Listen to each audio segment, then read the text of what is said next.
has been a long time, dedicated to chordoma for a long time, first starting at Johns Hopkins and now in a leadership position at Northwell, where he leads all of neurosurgery. Just like Dr. Sen, Dr. Sciubba has been pushing the envelope of what's possible in spine surgery and helping to advance chordoma research and advance the mission that we all share. So Dr. Sciubba, thank you so much for being here. Looking forward to your talk.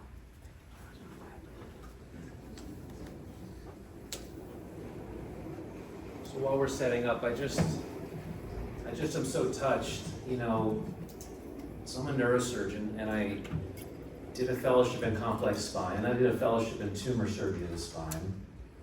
And so as a result, I can treat a broken neck and I can treat a chordoma. And I'm gonna be very honest with you. I remember, you could test me later, but I remember every single chordoma patient I see. I don't remember every single motorcycle accident I ever treated. It is a special group of people. It is, I don't think you're fearless, I don't think anyone's fearless, but tough, courageous. I get my inspiration. I think Dr. Sen said the same thing. It's just great to be part of a journey where, you know, this is what I say to people, and I hope this is okay in this group.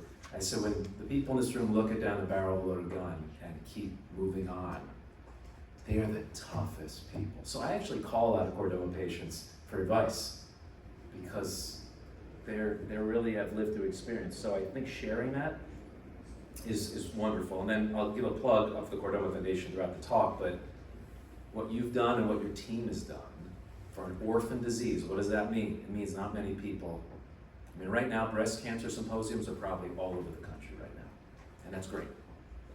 But chordomas are rare, so we have to, you know, it's a small but mighty group, a very small, mighty group. All right, so similar to Dr. Sen, I have to kind of, my disclosures are here about some of the things we always have to give disclosures, but I think the biggest disclosure is I'm a surgeon.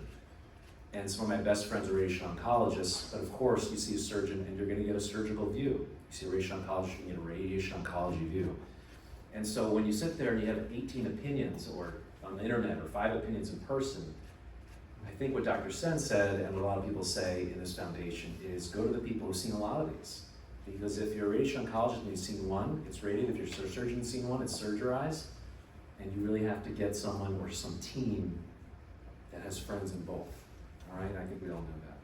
So let's start with a case, and this is this gentleman's been, he's given his story out, so I can kind of show his story. All the people that I've mentioned have kind of been more public about their diagnosis. So 63-year-old gentleman, like Steve in the first panel, he slipped on some ice and hit his head in the Midwest, and they found a lytic lesion in the neck, and I don't know if you can see my pointer there, but it's kind of right over here, and they say maybe there's an infectious, degenerative, oncologic, you know, they give that report that says it could be anything, right? The radiologist says it can be, you know, a Corvette, it could be a bicycle, it could be a plane, and you're like, I don't know what it is. So this gentleman has an MRI that shows something that, of course, I see chordomas in my sleep. To me, that's a chordoma from 100 miles away, but they went through the whole thing. And you end up getting a biopsy coming from Michigan with this chordoma that was wrapped around one of his vertebral arteries. So the first thing that was told him was, chordoma, and this is wrapped around vertebral artery, it's non-operative.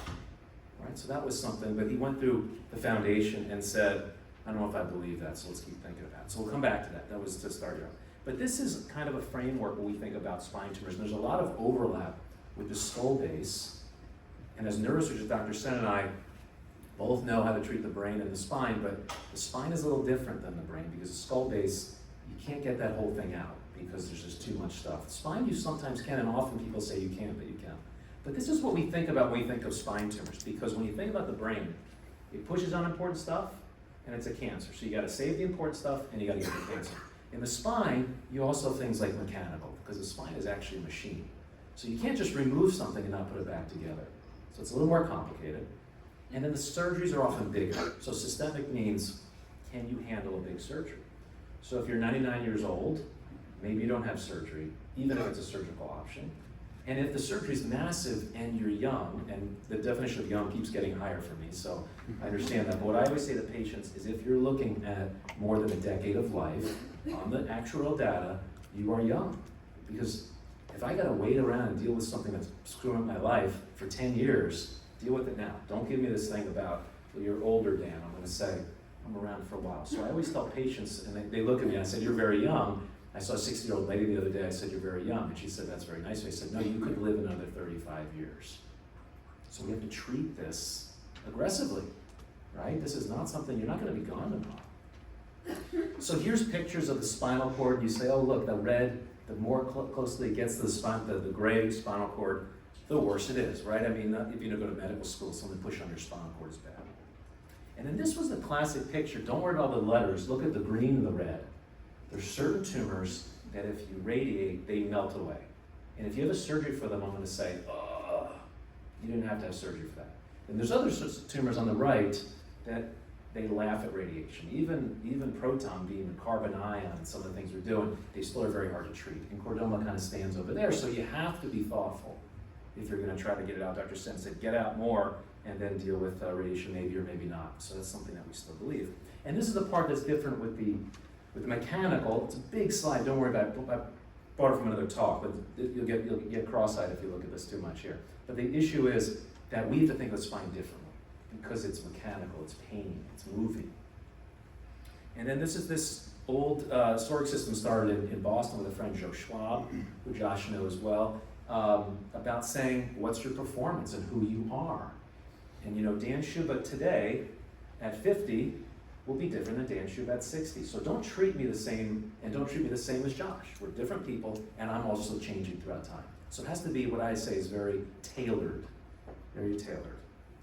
And then you get all these things together, you think about the neurologic, the oncology, mechanical, and you start having these zigzag lines. And I'm going to say it's even more complicated than that, because a new friend of mine, Jack, that we met in the back, and Jack, I'm calling you, I told you I'd mention in my talk, even just meeting you. I didn't plug him in. So we were talking, he's a survivor, and he's got a practice of cardiology. And I said, man, sometimes I wish I was more like a cardiologist, where you can just say, you're a certain age, you're certain blood pressure, do you take aspirin or not? And he pulls up a thing and says, Dan, let me put your numbers in. Yeah, you should be on a statin or not be on a statin. That's pretty cool. Chordoma's the opposite. It's so fingerprint, it's a snowflake. So what you can't generalize. So this is why I think it's worth telling this. Subtotal resection. Take a tumor, and I love pie, I love eating, so sorry, this is a metaphor. You have a pie, and that's a tumor. It's a bad pie. It's not the tumor, it's not the pie you want. But you take out part of it, that's called a subtotal resection. Why would you ever do that? Why don't you take a look? Well, it might be stuck to other things that are more valuable to you, like vision or walking or what have you, so you take subtotal out. But obviously, there's a trade-off. You're leaving something behind. So it's a trade-off.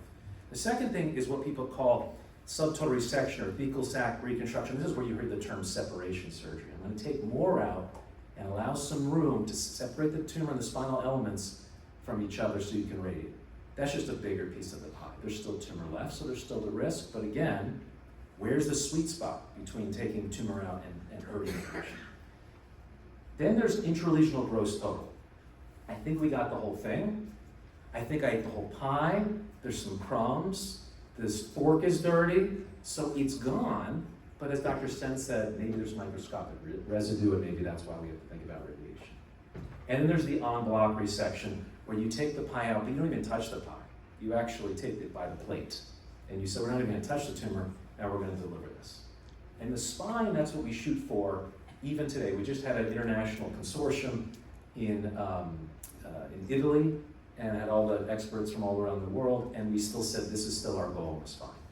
Can you get it every time? No. If you've never seen one, you're going to say probably not. If you've seen a lot, you say maybe we can get it out, right? Anyone who's experienced this from whatever you are in your life, I might ask you and say, you have a lot of experience in something, and you say, Dan, the first people don't know this, but I know this because I've done this. So you got to have those teams that have seen these more common. And then, of course, I'm going to get all crazy about, because this is all I do, about how you can even get more complicated and nuanced. So you go to this, and you say, Dan, that's really confusing, the left. And then you have all these different types of tumor surgeries to do. And then I'll even say on the en bloc, there's even more nuance. So you don't have to know this. But you might want to learn it, but you just have to hang out with people who do know it.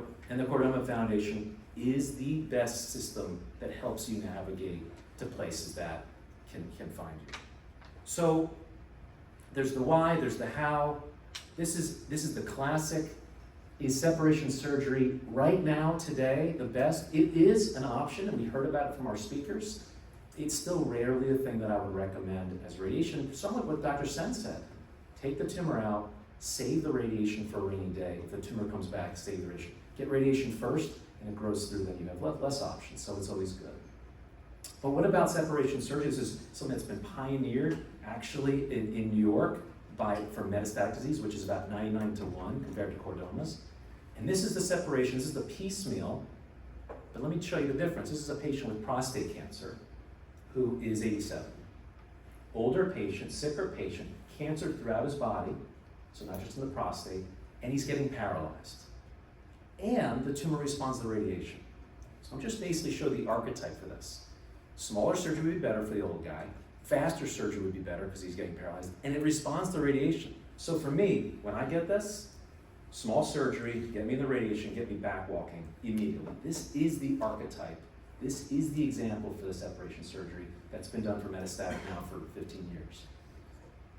And this is just showing you why we would do that. And this is a small surgery, but it doesn't look that small to you. Any small surgery on me is not small, so I agree with that. But chordoma is a little different. So this is a big, busy slide, but this is the reason that chordoma separation surgery is not usually the case, is because of the local recurrence. So as Dr. Sen said, less likely to jump to the lungs, less likely than, say, a prostate or breast cancer, but it just keeps coming back in the same area. It's a different size. So then you gotta be more aggressive locally. And so now let's talk about, I'm gonna talk about 3 things in the last 10 minutes here. So advances in surgical techniques, advances in surgical technology, and advances in research. And I'll go through this quickly. So this is the first case I did. So I was at Hopkins for about 20 years, and then I got asked to run a big system up here, and I took it and still do what I do, which is chordoma. This is the first operation I did. 70-year-old guy, very compressive. I'm telling you that if you don't know how to read this MRI scan, super compressive, weak. And the colleague said, we gotta do it tomorrow because he's gonna get paralyzed. But you might wanna call Dan, he just showed up here from Hopkins, he does chordomas, this guy's a chordoma. And they said, we gotta do it tonight. I said, how weak is he? They said he's getting a little clumsy in his walking. I said, slow down, slow down. And I don't wanna say that generally when someone's weak, but I said, let's just do the big surgery. I said, he's 70. He's 70, man, he's old. And I was like, this guy could live for another 25 years. So maybe he is old, but he can live to be really old. And so we did an en bloc, and you have to think about how to take this out in one piece. And I was told, you can't take this out in one piece. This is too hard to do. You have to go through the chest. You don't have to go through the chest. So we've advanced this. And this is a diagram kind of showing the patient where this big spoon-like retractor makes it look very easy to kind of scoop it out. I'm glad it looks easy. It's not as easy to get that out without dealing with the heart and the lungs and all that stuff, but you can get it out. And I just did a case like this on a sarcoma, not on chordoma, about 2 weeks ago, and this is the maneuver I did, and I have fellows who come from all over the country, and they said, I want to see you do that maneuver. I said, man, I'm glad someone's getting like fun out of this, because I'm sitting there going, this poor patient. And they say, nobody really does this, and if you can put your fingers around it and gently push the lungs in the aorta way, and you can rotate that thing around. I mean, this is prime real estate right here. This is your life, right? Is your spinal cord, and if you can rotate that around once you take the back out, then you can do this, and you can take out the piece of tumor and reconstruct. And this guy went home in 4 days. 70-year-old after surgery went home in 4 days. So, this can be done. I'm not saying that every 70-year-old leaves the hospital in 4 days, even for a bunion. But this guy was a pretty tough son of a gun. Now, the second biggest thing is sacral tumors. So I showed you mobile spine, and now I'm showing sacral, and that's the other one. So most of the chordomas in the skull base and the sacrum, and they say they're very rare in the thoracic or the lumbar or the cervical, and you can tell that to my clinic because we see about 5 or 6 a day. But this is what can happen. This is your tailbone looking from the back, and you can see it can start low and it can keep getting bigger, and as it goes higher, it can take more function away, from bowel and bladder to motor and such. So you got to think about it. So here is Susan Hall. Many of you know her. She's a delight. She is, like I said, all you guys I told you, are all tougher than I will ever be, so I'm calling you for advice when I'm getting diagnosed. But she's a superstar, tough person, and she's been a great source for the Chordoma Foundation, great source for my patients personally, and I ask her for advice. And I think part and parcel is you're all very different, and everyone's tumor is very different, But this is a lady who just happens to be like a really happy lady. I'm a little bit of a sarcastic guy, or that's sarcastic to say I'm a little bit. I'm very sarcastic, which is a little cynical at times.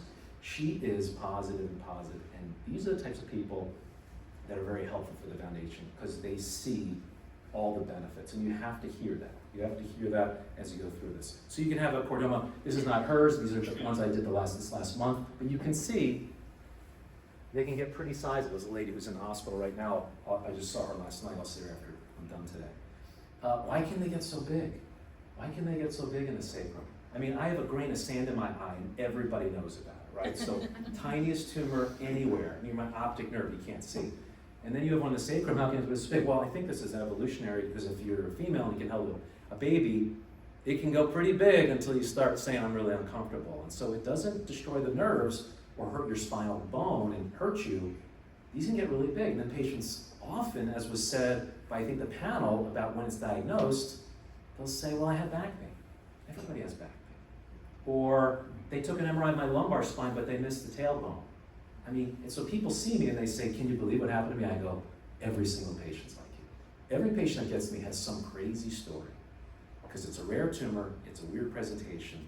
So if you're not, I've seen people nod along, like I thought that was just me. I thought I was the person who they couldn't figure out. I'm like, 1 in a million, and they're very rare, and they present weird. And then you can do a big surgeries like this where we have to take the whole tumor out and reconstruct. And I like how this picture shows everything color-coded. It doesn't look like the opera room, but it is a nice picture. Now, we heard about radiation, and we had people in the office. Is it done, sacral chordomas? And it is. It's done rarely as a lump. Just like I said, piecemeal is done rarely in the spine. And Dr. Sen said, even the skull base where we don't do en blocs, he says, I want all the tumor out.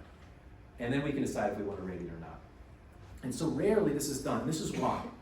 And back when I started this talk, I said, if you go to somebody who's seen one, and the radiation oncologist, they say, do radiation if you see one, and your surgeon sees surgery. And you gotta have a team has experience. And this is why I'm colored the way I'm in. If you say I'm biased, guilty as charged. Because after 20 years of doing this, I say, I will never do that again. Because that person, I didn't like their outcome. And then it changes me for a bit. So this is a case where I came to New York and this person had been radiated with a chordoma. And they did everything right. They said, I sent them to someone who does radiation for sarcomas, and they said, we'll radiate it. And then she got a recurrence, or it grew through it. Now what happened was, the tumor had grown, so the radiation was not completely ablative. That's understandable. Radiation can't necessarily do that, nor can surgery. But the radiation also caused her to have sacral fractures, and she lost bowel and bladder function from the radiation. So I find myself going, oh, so you got like all the negatives of the radiation and none of the positives. So this is why we have to follow you. We have to keep thinking about, is it time to radiate? Do we wait? Do we hold that bullet? Because, and this is just one example. This is not saying that it's your example, but this, to me, going back, I think if that were me, maybe I'd offer proton. In fact, if you asked me today, maybe I'd want to get proton for that lesion. I don't think I want to sacrectomy. But you have to make sure that patient knows that it can recur, and we have to be on top of it. So this lady underwent a sacrectomy, and she's now 4 years out with no recurrence. So, and then you say, oh, this is Dan Sciubba talking. I don't want this surgery either. But you have to be followed. And so when someone says it was taken care of, and a surgeon said I got it all, you gotta be followed. And when someone says I radiated it all and should be gone, you gotta be followed. And I couldn't agree more with Dr. Sen. You go through a crisis and a honeymoon with each image you do. And so does the surgeon. So does the surgeon. Right, the day before, you're snapping at people and you're tapping your foot and you're screaming at the red light, or you're the one's tailgating you, and the day after you're going, I'm on summer break from high school. And I'm cool. So we live with that too. Here's a case, now as I finish up here, these are now getting a little harder. You say, wait, sacrum, that's a pretty big deal. This is a little harder. Why is this harder? Lumbar. Why is it harder? This tumor's smaller. Can you see it? This is smaller. Well, it's because there's so many important nerves there. You can't just take these things. So this is a 17-year-old who plays competitive basketball and is playing college. And we decided to operate on his father's an oncologist. He said, I want to operate on it. And we have to go in the back, and we have to go in the front, and we have to take this thing out, and we have to reconstruct it. And this was the hardest part of taking care of this kid. Think about how idiosyncratic you guys all are. The hardest thing taking care of this kid is he was like, his father didn't want to use the C word. His father said, I don't want to use the C word. I said, you want to use chordoma? He goes, I don't want to use the big C word. I don't use the word cancer. And I said, okay. So 17-year-old taller than me, he's not saying much, but he's taller than me. And he says, so I have this cancer in my body, and you gotta take it out, right, doc? And I'm looking at the father, going, you guys talk to each other. And he said, I wanna play competitive basketball. I can't be fused down to the spine, the sacrum. I can't be fused up into the thing.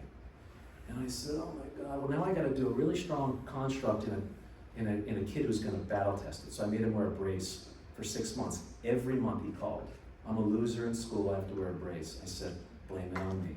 And he's healed and he's playing college basketball now with this in his back. So, is there hope? This is like really impressive. You know, these kids can do it. This is a doctor who is a surgeon, came from, I had just left Baltimore. He was in Baltimore, he was at Hopkins, and he said, I'm gonna come up to New York. And this is even bigger, I don't know if you can see it. And he says, I'm gonna lose my function of my left leg. We took this out on block. Here's some pictures taken out, these kind of things, putting a VRAM flap where you gotta take some of your belly muscle to make the defect. People don't like it until they hear it's the same procedure as a tummy tuck, and then they say, can you have that for me? And I said, you don't need this one. We don't need to do it. They said, can you still do it? And we took this out. And he had a great surgery, and here he is in one of the articles that we had put out, and he's still practicing surgery, still walking, didn't lose any function there. And this is really the hardest ones I do. And this is where you start getting close to what Dr. Sen does, skull-based, but it's not, it's cervical.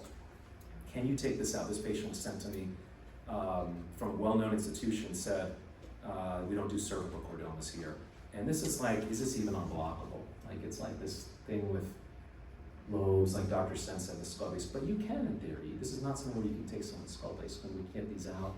And we have to end up doing not what Dr. Sen does here, or what I do here with regular patients, but kind of a combination. You have to end up doing these very aggressive operations.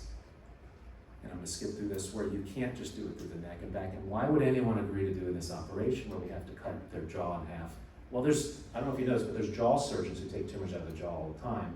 And I work with them. And they said, we do a jaw surgery, they go home in like 2 days, they just have to have a peg for a couple weeks. So we do this and we take these out, and these patients, like this lady, who's an accountant and still practices an accountant, speaks and eats normally. But you gotta think about doing this. Finally, with the surgical techniques, this S2 sacral chordoma was one that when I was younger, 15 years ago, we would take out the entire sacrum from here down. All the nerves are working. All the nerves are working. Hey, if surgery goes great, you're gonna wake up and have no bowel bladder for sexual function. Congratulations, it went great. So we started doing now, and we're gonna publish on this soon, nerve sparing en blocs. So you take the tumor out, you move the nerves out of the way, and you just take the tumor out, and we have a number of publications which is on the cover journal of the neurosurgery. Now, the last couple minutes, surgical technologies. So I'm a geek, again, my bias is I like surgery, and we try to use everything we can. So here is Iron Man with his Iron Man suit, augmented reality. We use augmented reality. I was the first augmented reality case done in the world on the spine. I did, and I helped that get through the FDA, which was not easy. And how did we convince the FDA? FDA, you think it's really hard to get through? We put the headset on their head, like the glasses by Google Glasses or whatever they're called, and they go, I get it, yeah, it's passed. And so I was like, that was easier than I thought. It's not a drug. And so this is the first case, one of the first cases you wear these headsets and you can see three-dimensionally through them. Here's a lumbar chordoma. Here's Camila, one of my previous fellows who runs a tumor group now in WashU in St. Louis. And we published on this as well. And this was the patient who's a big Chordoma Foundation patient as well. And here he is with what he values most, right? So, very touching. What else? This is when we brought to, I did the first one in Baltimore, we brought to New York, and we really like one new story. Now this is another thing too. Surgeons, and no surprise here folks, if we can see it, surgery can be safer. You're like, no duh, Sciubba. But most people say, well go in there, we'll figure it out. Please don't figure it out and you don't want to table. I want to see every image. I want to know the address and the location. I want to know how we can get there. And now we can do things like these minimally invasive cameras, where we can look fiber optic cameras around. And so this is the first time that we use something called intelligence system to use it. First time in New York, but the first time ever used in a tumor. So this is something that we're doing so that I don't have to do these big operations anymore. And then finally, what are we doing for our outcomes? So you can say, Sciubba, I get it. You guys are talking about surgery and you get all, you're into it and you want to help patients. But what we're now doing is flipping the script. And this is largely from the Chordoma Foundation. What is the best salesperson? I guess I'm a salesperson for what I do in some ways. What is the best salesperson? You go to the car, and if they say, we got a great, neon green convertible Sciubba in the front, and you need it, I go, I came for an SUV. They say, no, I'm gonna push this. So does this sound familiar?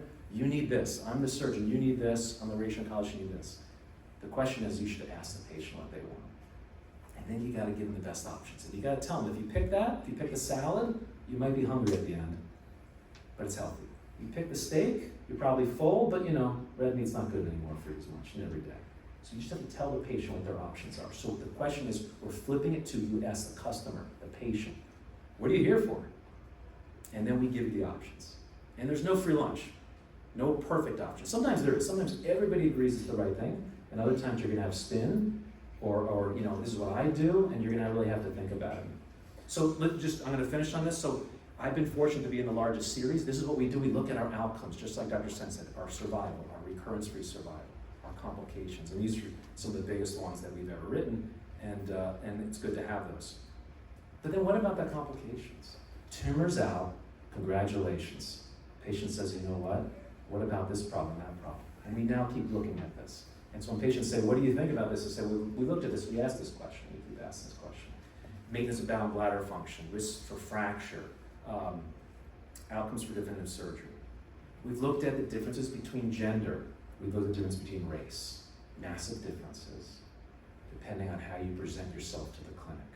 If you don't speak English as a primary, or it's not your primary language. If you're don't have resources, if you're poor. If you are poor and don't speak English and are a minority, you die sooner from cancer than you don't in this country. So we should actually take into account, you say, oh, that's terrible, someone should do something about it. We're trying to do something about it. You gotta have translators, you gotta have people, you have providers, you have to find a way to get them on the bus to their appointment if they can't afford to drive. And now we're asking people to have you decide what the outcome is. Can I sleep? Can I work? Can I lift groceries? Do I enjoy my life? Now this might not be all chordoma related, right? You might have other issues in your life that generate your happiness. But we're asking for a specialized questionnaire for chordoma patients, because I think it's different, all right? And then like I said, this is it comes down from the top. He's a leader, he does things himself and his whole team that he creates, and he's spending time with what he cares about most. I'm gonna try to run tomorrow. I'm a spine surgeon, so what do I have recently? I have a radiculopathy going down the back of my leg, so it's classic that I get, so I'm gonna try to do it tomorrow, but we'll see if I just root on. So conclusion, it's very important to be specific, and I told you about my thoughts on this.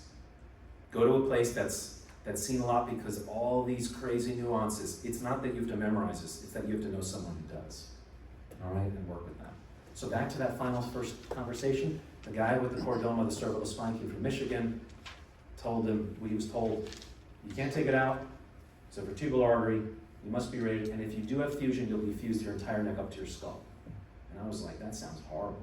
So he met me and he's like, what are you talking about? I said, well, can we do something else? So I said, let's see if we can take that vertebral artery. You have two of them. Let's see if we can only fuse you in the cervical spine. We'll go front and back so we can make it really strong. And that's what we did. And he had this surgery, and the tumor came out as one piece. There's the vertebral artery there, and there he is with his life. Obviously, he's turning his head to the left, so at least he can move his head to the left. I mean, you don't know him in the view here, but very happy person. We did a story on this gentleman as well. So thank you. You can all have my email if you have any questions about this. This is what I do, this is what I care about. And I think I'm so proud of all of you for coming. You're going to do better, your family's going to do better just by being here today. So thank you, and thanks, John.